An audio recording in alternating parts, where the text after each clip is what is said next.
The Paradine Case was a 1947 Alfred Hitchcock classic. It's black and white, and what I really love about films of this era from Hitchcock is he has really become a master of just utilizing the elements of black and white in film. I mean, he really knows it like an artist with the palette and the... All right, I'm going to try not to sound pretentious about this. I'll just say, because I'm not one of those, film review person where I use big and lofty words. No, I'm just going to say things like the way he will construct a scene where the character is, say, in a courtroom and they're in the spotlight talking.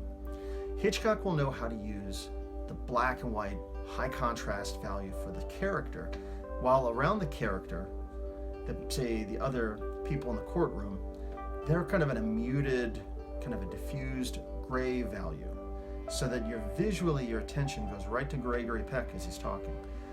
Stuff like that I'm really starting to learn. Maybe I'm a student of film and cinema, and maybe it would have done me some good instead of majoring in fine arts if I had majored in, say, like film appreciation.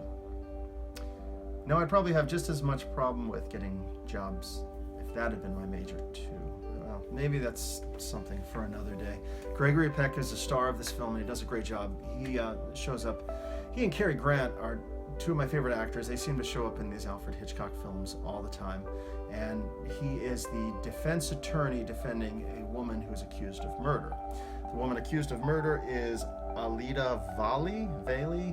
I'm not familiar with her. She's sort of an Eastern European actress with the long black hair and the high cheekbones and kind of a very stern Greta Garbo look. And she does a great job in this film playing just somebody who seems to constantly be annoyed. I know that there was sort of this implied romance that Gregory Peck fell in love with her, and I'm watching it and thinking, how? Why?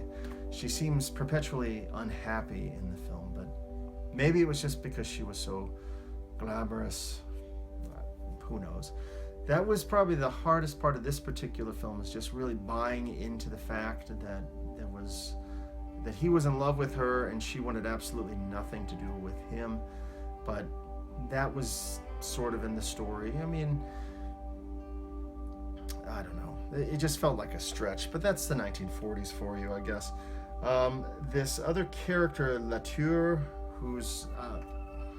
I was just on my phone and I forgot to look up the actor's name, but he is kind of like an Eastern European who sounds like Mr. Sulu, and he comes in and he ultimately becomes accused of possibly being a part of this murder that took place, and Gregory Peck tries to build his whole case on accusing this Sulu guy of the crime.